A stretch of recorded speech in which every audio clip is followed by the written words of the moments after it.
So, good morning. This video we will talk about the knee up theory, kind of that basically why you should never be both knees on a mat. There's some exceptions. There's a context there. So anyway, so put your head here, head there, side control. So usually people have side control tradition, side control, seal feet and knees on a mat. But then I would say there's no like a pressure. I would use my knees on a mat both. Let's say if I want to hide my weight, because I can put my weight in a bigger area, so I may trick them, or let's say I don't know, I don't have respect for their escaping, then I'm kind of don't want to pin them, and then I'm keeping my knees on a mat maybe. But most cases I usually recommend everybody to lift one leg, so that means that you can pin better. Let's say side control would mean like at least one knee. So if somebody, they're tilted towards me. So this being knees on a mat, then this is way better, yeah, to tilt more. So even here, and now this makes way more sense, yeah. This, turning this way maybe in a different way, but here I wouldn't turn, but still I would have one. Because now I can pin the better, I look for elbows, I can pin the hip better, and I'm leaning more because I know the bridge is coming. So here he can bump me with his knee, I can fly forward. So everything kind of makes sense that my knee is up. So let's say if I do a kimura, so from side control, if my knees are off, like on the mat, I can't really pinpoint my pressure. So this is kind of my favorite thing to do, to torture people here. So I have this, and now I have a leg up, and now this bone acts like a wedge, and now it's really hurts. And if I really want to hurt, hold on, I can lift my other knee, and I can really pinpoint the pressure. So having this would not be that heavy. So kind of like always having knees, at least one knee off the mat. Let's say leg weave or something position, yeah? A lot of people are passing, a lot of people are doing this also, a lot of people always. So they're like squeezing. And here if you have seal feet, and you have to, a lot of times use your arms way more than you have to, and they get tired really fast. So if you just squeeze, and it's easier to push your head and shrimp, and let's say easy would be, relative to what could happen, but better would be is if I have this, again, I would have this one leg up, one knee down. I can also make myself heavier by lifting the other knee, but this is ready, and now look for clicks. Where do I fit here? And where do I fit here? And everything is kind of like I'm like a water waiting. Where is the point I get through? So if they pushing, so my body has the better gravity, so to speak, and I lean forward, and then I can find how to get past these frames. If I just like lay down here and they push my head, it's kind of hard to actually feel that because I don't have weight forward. So if his superpower in the bottom is four limbs, and back, he can have his lower back on the mat, but he basically has superpower of 4 limbs attacking me. And my superpower is gravity, so I have to always have, ideally like one post, but my superpower is gravity. So if I don't use it, kind of doesn't make sense.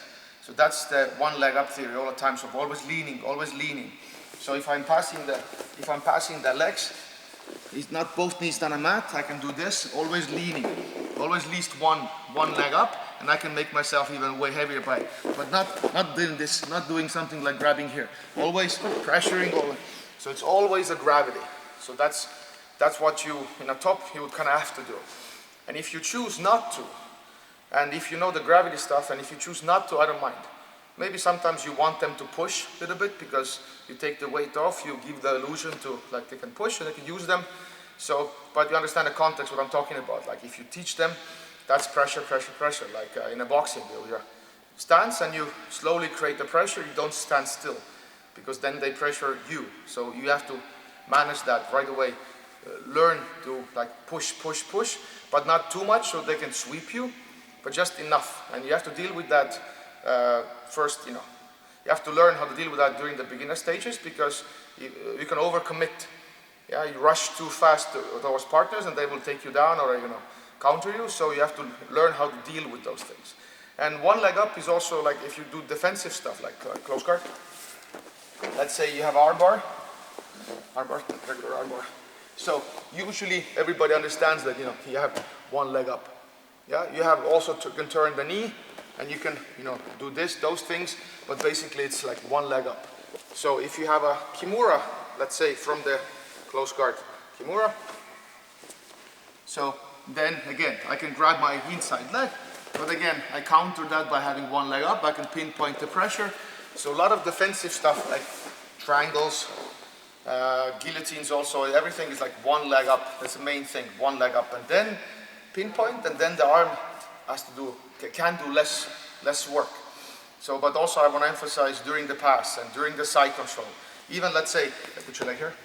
Even let's say, I never liked the idea of basically you can use three things to block the hip. Yeah, you can have a side, like an arm here, kind of fits nicely.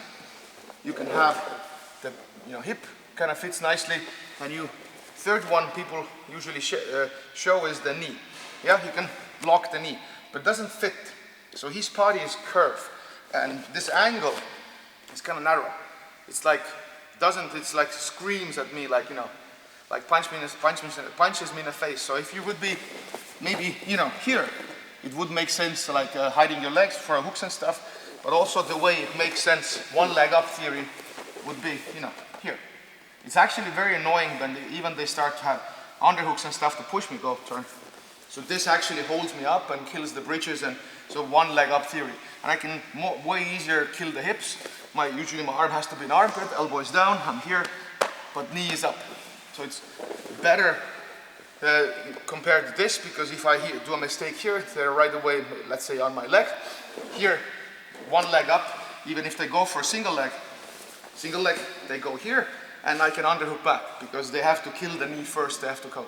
So if my knee is already on the mat, we talked about it in some other earlier videos, they can win way earlier. So I would block the hip with my knee this way, and I would say then those three things, they make sense. Other than that, the knee is super hard, and beginners always have a gap here, because there's always a gap. And if you, as a beginner, you do you have awareness problems usually when you roll, and the knee gets in right away. It's like, to demonstrate it, even if you're here, the wrong thing to do, there's always a gap, and you have to squeeze a lot. And all this clicking with the knee up things kind of makes it easier. So look for those things, practice. Think about knee up, pressuring, pinpointing the pressure. And always we're going to have both knees off the mat, even better. So that would be a small idea you can play with, and I would say instantly you can feel way heavier. But the trick is, if you lift the wrong knee, you're tilted right away in the wrong way. So it's actually worsens worsens the situation. Just one example. So if I show this, that this leg is up, but if I'm doing this in a wrong position, and then right away I can tilt. So kind of like both knees up, makes sense that it's very safe in that toes on the mat or not, but lifting makes it excellent. But if you lift the wrong leg, you actually help the bottom person. But you can also build traps like this. If you lift the wrong leg, kind of intentionally, is it correct or I don't know, kind of intentionally. So, and then you can actually trick them to guillotines and stuff. So there's a lot of those gray area things, but you understand the idea, and so that makes a lot of sense actually. So anyway, good. So till the next one, and see you around.